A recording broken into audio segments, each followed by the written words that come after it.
the record, 35.7. He came in and jumped like 32. And he's like, Worn out. what's wrong? I was like, you're flat as shit. It looks like you can't even get off the ground. And I was like, you need to just go do nothing for 4 days. It's just worn out. And so, like, that's a big issue.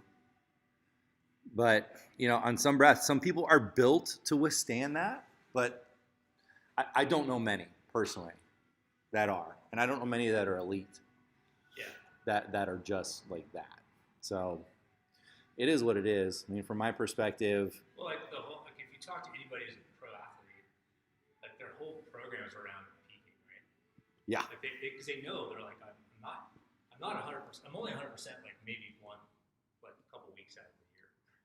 Right? Yeah.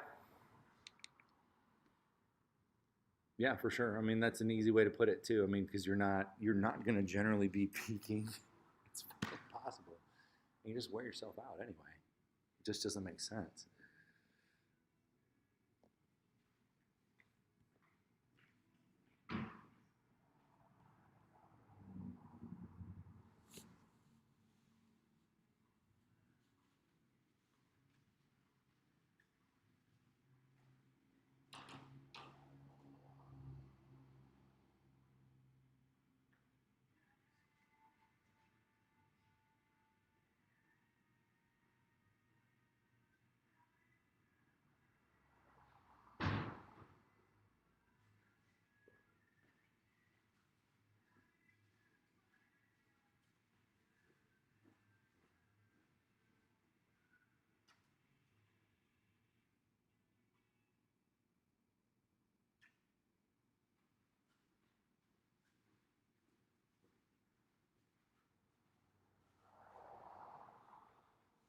All right, guys, how's everybody doing? We're hitting our live stream tonight, and on YouTube we are posting basically the premise today. We're still stuck into our lateral movement series, and this will be the last one of these.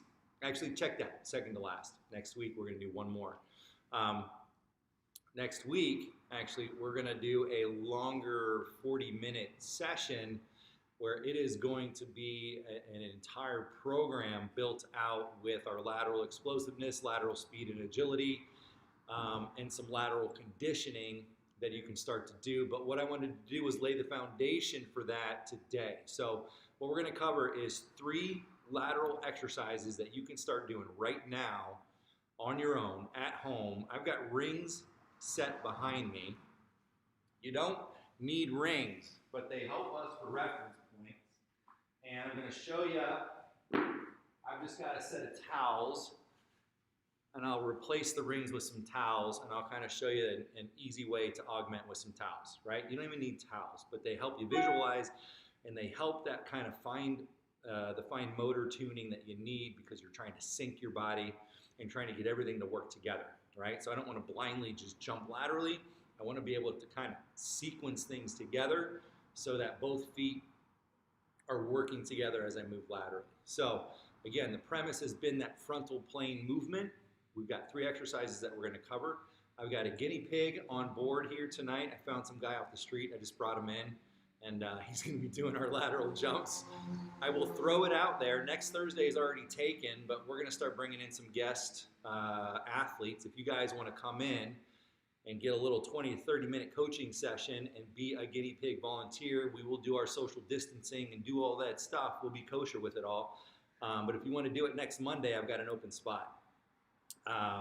All you got to do is direct message me or text me that you want to do it, and the first one that does it, you're booked. All right, so I'm throwing that out there. First thing we're going to do is we're going to work with our rings, and I'm going to have Tim come on out. And this is Tim, everybody. And so what we're going to do, we're going to start with just doing a lateral hop through, and we're going to stick on the end. So we're going to take both feet and hop through the blue rings and then decelerate and stop on the far side of the ring. So I'm going to have Tim go through 4 reps. So he'll go down and back 4 times. So I'm going to go ahead and have you go, Tim. I'm going to kind of coach you through as you go. So you got a good deceleration. A couple coaching points that we're looking for is that we want everything to stay synced up, meaning you want both feet to land at the same time. Can you do one shitty, Tim, where both feet don't land at the same time? Yes. So that's what a shitty one looks like. But the premise here is that both feet work together. So let's do one more set. Let's do 4 in a row.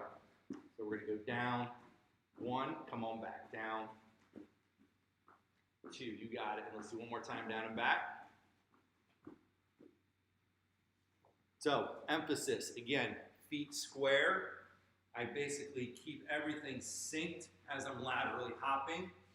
If I have, and again, you can do this on a field, you can do this in your front yard. I literally have some towels that I'm going to put down as reference points. Like I said, you do not need rings.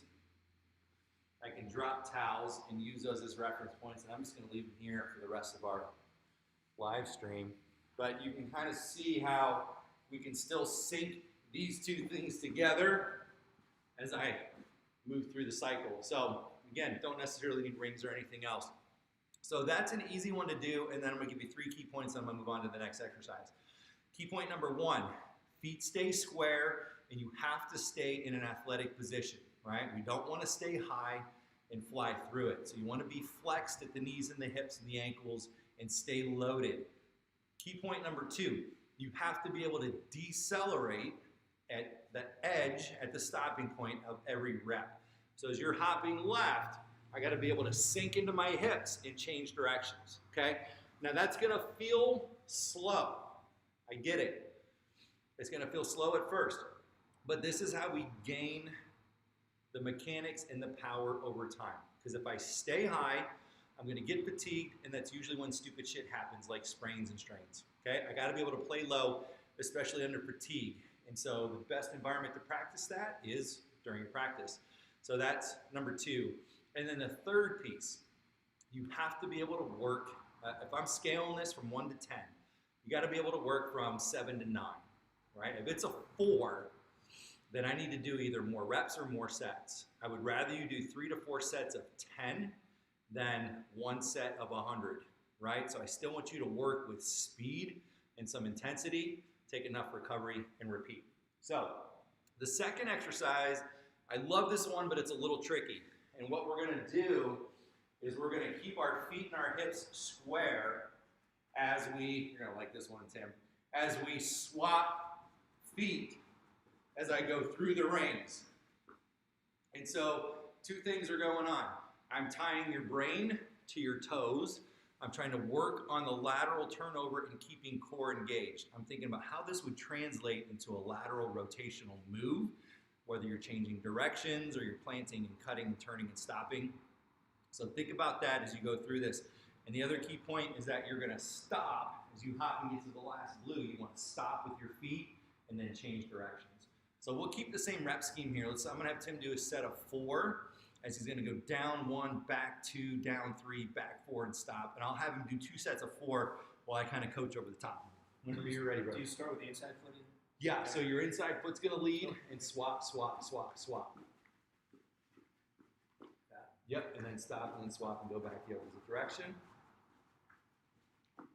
Yep. So if you guys notice, and I'm gonna critique you a little bit on this one, Tim. What I want to focus on is I want to keep my feet about shoulder width as I go through. So I'm going to swap, swap, swap, swap. So it's a little bit tighter instead of keeping them narrow. So if I'm in this position, this is not a strong athletic position.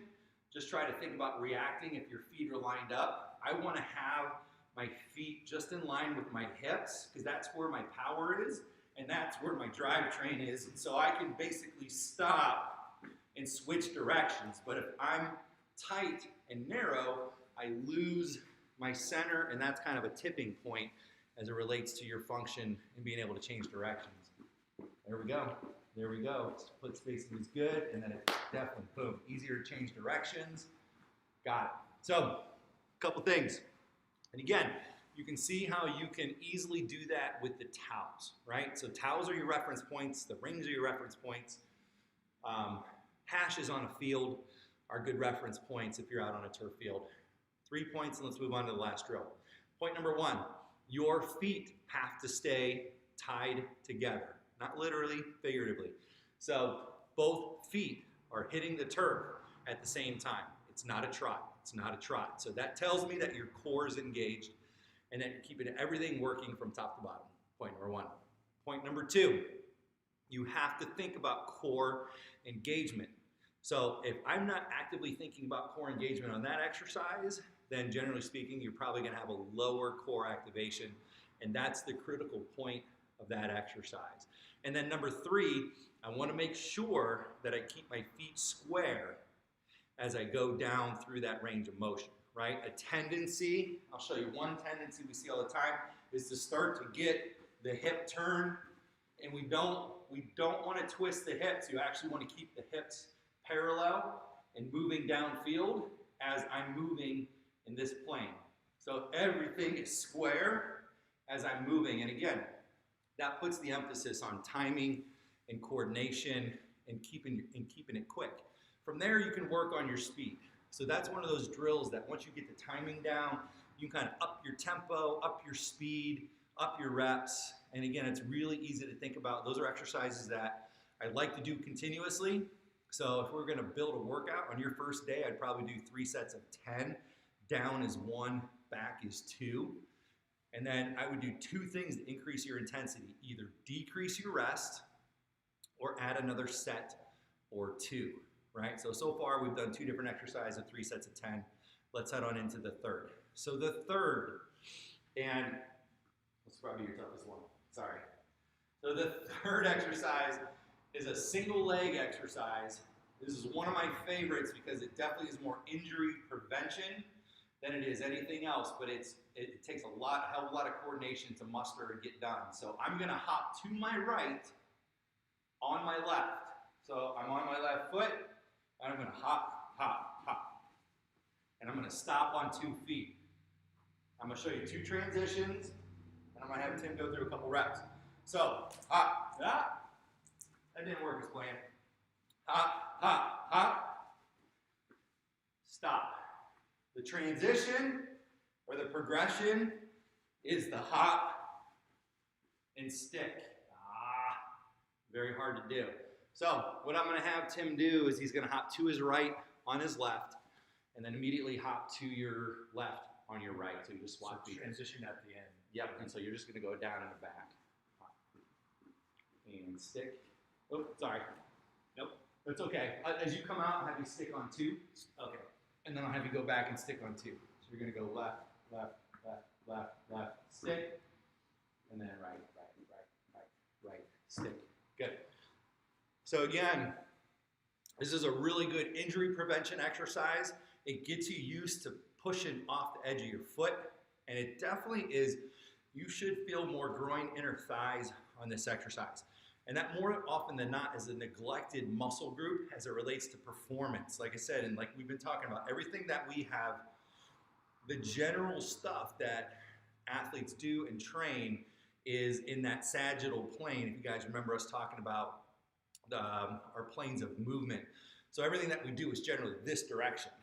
And so all of these drills are left and right. So we're moving in that frontal plane. It's usually a neglected plane. It's usually the weakest plane that we move in, so it's tough. And then usually it's just essentially a matter of neuromuscular coordination and patterning and getting used to the drill. So here's what I'm gonna have Tim do. So let's keep the 2 foot sticks. And then here's one progression on this. So remember, he's going to his right on his left. So I'm gonna have him do 2 sets each leg, and then I'm gonna have him switch, and you're gonna go to your right on your right. So then we're working against the grain. Yep. So he's gonna go 2 sets right now, down and back. I'm gonna coach over the top of this, and he's just gonna be continuous moving here for about a minute. Stick it on 2 feet. Yep, we'll always stick on 2 feet. Hop, hop, hop, and stick. And stick, you got it. Control, right? We don't have to sprint through these. Good, and then pop them back. Got it. So that's the progression number 1. And then progression number 2, he's gonna hop to his right on his right. So you're standing on your right foot, and then you're still sticking with 2. Yep. So now you're controlling momentum, a little bit easier said than done, and hopping to his left. Good, let's do one more set down and back. How many months in are you? 1 year. Got No. 11 months. 11 months. And you're on the wrong foot. Wrong That's foot. okay. Confuse me. I'm easily confused. Good. All right. So, again, let's focus on those 3 key points, and then let's wrap this up, and I'm going to give you a couple things to take home. So, number 1, as he's moving to his left, to his right, he's on his left, right? So, I'm not trying to confuse you guys and double talk, but the emphasis is that he's moving in both directions on different legs, right? So, we got to make sure that we get better at moving to our right on our right and to our left on our right. Hopefully, you follow that. Right? So that's step number 1. Step number 2, it's always going to be more about control. You'll feel different muscle groups working together. It's not about getting it done. It's about how things sync together, right? So imagine that I am sitting there video recording you doing it in your own brain. Do you think they look shitty or do you think that they look fluid, right? So fluidity is the point, in case you're wondering. So that's number 2. And then number 3, these take a hell of a lot of patience and practice. I don't suspect this is something that you would go out to do on day 1 and be like, oh, dude, these are easy. I think they'd be a little bit clunky at first, so be patient with yourself. There's always ways to change things up and to make it harder, and these are really simple, easy drills, and I figured you guys are stuck at home, you're stuck without your gym, you're stuck without your strength coach right now. And these are really easy things to start doing and start adding, especially as it relates to thinking about fall seasons and winter seasons and all the above, and the summer in general. So hopefully those are 3 really simple, easy exercises that you can use rings, you can use towels, but really you don't need anything at all. I like the syncing of it and making sure that from a proprioception standpoint, everything works together and they're symmetrical and they look the same, because that helps our brains connect to our bodies. And at the end of the day, that's what most of these drills are about. So hopefully that all makes sense. And remember, we're doing sets of 10. We're doing 3 rounds of all of those, and we take it from there. So hopefully that makes some sense, and hopefully we covered some ground. And hopefully that's something that you can take with you. If you want to be here on Monday, you got to let me know, because we're doing energy systems on Monday. And we are going to be doing conditioning. So if you are interested in doing whatever conditioning that I'm writing for that day, and it's not going to be easy, but we'll do it here at the gym on the turf. If you're interested, you got to let me know now. Otherwise, thank you for tuning in, and we will see you next week. I appreciate your time, guys. Thank you. Thanks, Tim. Thank you, Tim.